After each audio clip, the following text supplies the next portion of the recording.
আমার হিসাবে শহর বা শহরের জীবনযাপনটাই ভালো, বা শহরের জীবনযাপনটাই সত্যিকার অর্থে জীবনযাপন। যদিও সেখানে খরচ বেশি, কিন্তু হিসাব কিন্তু কড়াই গণ্ডায় হয়।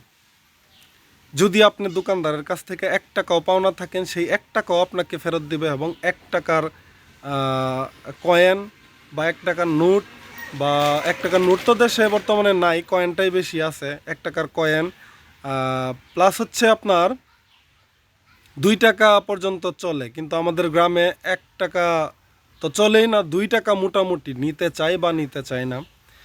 তো এই কথা বলার কারণ হয়েছে গতকালকা আগের রাতের একটা ঘটনা বলি। তো আমার দোকানে পাঠাইছিল একজন মোমবাতি আনতে, তো সে টাকা দেয় নাই, বলছে যে পরে আমি দিয়ে দিব না। তো 2টা মোমবাতির দাম আসে হচ্ছে 20 টাকা।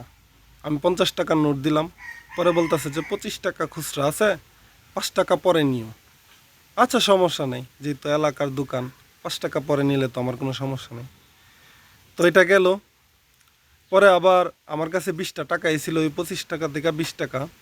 তো আমার আবার যে কোনো একটা কারণে রিক্সা দিয়ে একটু এক জায়গায় যাইতে হয়েছে, তো ওরে তো 10 টাকা দিতেই হইব। রিক্সাতে উঠলে আর নামলে 10 টাকা, সেই জায়গার মধ্যে সেখান থেকে আইসা আবার 10 টাকা। তো আমার সাথে ওইখান থেকে আরেকজন উঠছে, উঠার পরে ওই 9 টাকা ভাঙতি দিছে। ভাঙতি দেওয়ার পরে সে আমারে বলতেছে যে ভাই, আমার কাছে তো আর টাকা নাই, এই 9 টাকাই নেন। আচ্ছা ঠিক আছে, সমস্যা নাই, নিলাম। 1 টাকা তো কোনো বিষয় না।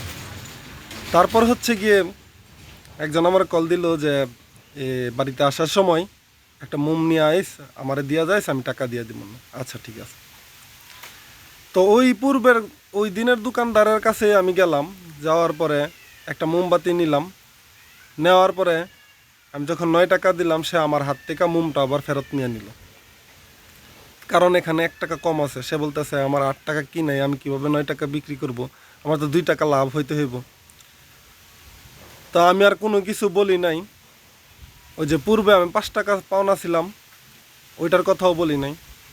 পরে আমি আবার কিছুক্ষণ পরে ঘুরতে দিয়ে গেলাম, গিয়ে আসে বললাম যে ভাই, আমি গতকালকে যে 5টা টাকা পাওনা ছিলাম, এটা দিয়ান। পরে আমার কইতাছে যে 5 টাকা পাওনা ছিল, এটা তো এখন নাই, পরে নিও। পরে আমি আবার 9 টাকা দিলাম, দিয়া বললাম যে ভাই তাহলে মোম দেন, আর 4 টাকা পাওনা থাকবো। পরে উনি আমাকে বলতেছে যে যদি এখন মোম নেও 9 টাকা দিয়া, তাইলে ওই 5 টাকা কাটা। দেখেন ভাই, উনি 1 টাকা আমার ছাড় দিতে পারে না, ওনারে আমি 60 টাকা ছাড় দিতাম। তো আসলে যারা পরিচিত দোকানদারের সাথে বা পরিচিত ব্যবসায়ীর সাথে এরকম আচরণ করে, বা পরিচিত কাস্টমারের সাথে এরকম আচরণ করে, তাদের দোকানকে সম্পূর্ণ বয়কট করার দরকার। তো আমি নামটা বলতে চাচ্ছি না, নামটা আপনারা যদি কখনো এরকম বিপদে পড়েন, বা কেউ যদি এরকম সমস্যার সম্মুখীন হয়ে থাকেন, তাহলে অবশ্যই আমার কমেন্ট বক্সে জানিয়ে যাবেন। আসলে পরিচিত বা গ্রামের দোকানদাররা বা গ্রামের মানুষরা আসলে কতটা স্বার্থলোভী বা স্বার্থের জন্য কাজ করে। তো আসলে বুঝতে পারতেছেন যে আমার মনের দুঃখটা, যে সে তার কাছে আমি 5 টাকা পাও না, সে 1 টাকার জন্য আমার কাছ থেকে মোমটা আমার হাত থেকে আবার নিয়ে নিছে। যে আসলে মানুষ কতটা স্বার্থলোভী।